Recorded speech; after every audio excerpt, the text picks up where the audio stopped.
এবার প্রশ্নটা এত হার্ড ছিল, মানে আমার বাচ্চা অনেক পড়াশোনা করছে, তারপর একটু টেনশনে ছিলাম। তো আল্লাহর রহমতে গোল্ডেন এ প্লাস, মানে এটা শুনে স্যার ফোন দিল, শুনে আর নিজেকে মানে এত খুশি লাগতেছে, খুশিতে চোখে পানি চলে আসছে। Golden A plus. তো সবার কাছে আমার এইটাই, আমার বাচ্চার জন্য দোয়া করবেন যাতে ভবিষ্যতে এই রেজাল্টটা ধরে রাখতে পারে। এবার সব কিছু খুব সুন্দরভাবে ফোন করে জানাই। প্রশ্ন, তারপরে পরীক্ষার হল থেকে মানে নতুন সরকার হিসাবে সব কিছু খুব মানে সুষ্ঠুভাবে হয়েছে। প্রশ্ন অনেক হার্ড ছিল। তো এবার আসলে মেধাবীরাই শুধু এ প্লাস পাবে। 2025 সালে এসএসসি পরীক্ষার দিছি। আজকে আমার রেজাল্ট, আলহামদুলিল্লাহ রেজাল্ট এইমাত্র দেখলাম আমার শ্রদ্ধেয় স্যারের মোবাইলে যে আমি গোল্ডেন এ প্লাস পেয়েছি।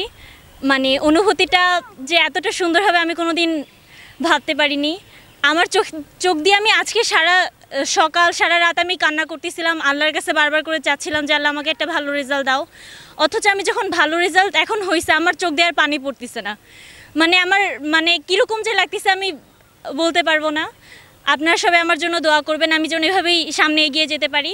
এবারও ধারাবাহিকতা রক্ষা করে সন্তোষজনকই হয়েছে। তবে আমি এখন পর্যন্ত টোটাল রেজাল্টটিকে জানি না, মানে বোর্ডের রেজাল্টটা কিন্তু এখন পর্যন্ত জানি না। দুই একটা শিক্ষা প্রতিষ্ঠানের সঙ্গে আমরা যোগাযোগ করেছি, রেজাল্ট কিছু ফেলটেল আছে সব জায়গাতে।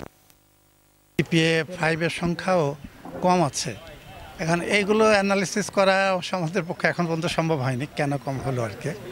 আমাদের টোটাল পরীক্ষা দিয়েছিল 491 জন, আর্টস সায়েন্স কমার্স সব মিলিয়ে 491 জন পরীক্ষা দিয়েছিল।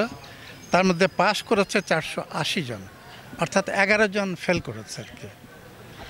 তো পার্সেন্টেজ অফ পাস হচ্ছে 97.76।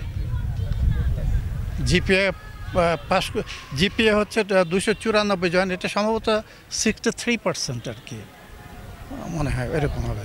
এখন এইগুলো ব্যাপারে মন্তব্য করা মুশকিল। তবে আমি ব্যক্তিগতভাবে রেজাল্টে খুব খুশি হতে পারিনি আর কি। রেজাল্টটা আরও ভালো হওয়া উচিত ছিল। তবে এটাও ঠিক যে এই বছরটা একটু ভিন্নতর ছিল। এই বছরটা বাচ্চারা পড়াশোনা, আপনারা জানেন একটা বিপ্লবের মধ্যে আমরা ছিলাম, একটা অস্থিরতা শিক্ষা অঙ্গনেও ছিল। তো যেহেতু আমরা এর আগে যে পরীক্ষাগুলো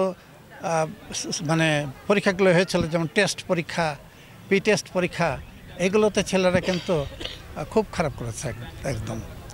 তো তাদেরকে গড়ে পিঠে কোনোরকম করে ফাইনাল পরীক্ষাটা আরও ভালো হওয়া উচিত ছিল, কিন্তু সেই তুলনায় খুব খারাপ হয়েছে বলবো না, কিন্তু আমাদের এই প্রতিষ্ঠানের মানের সঙ্গে, স্ট্যান্ডার্ডের সঙ্গে এটা যায় না। আমাকে খুব সন্তোষজনক মনে হয়নি আর কি। তবে এটা একটা ছিল, এই বছরটা একটু ডিফারেন্ট ছিল, এটা কোনো সন্দেহ নাই আর কি।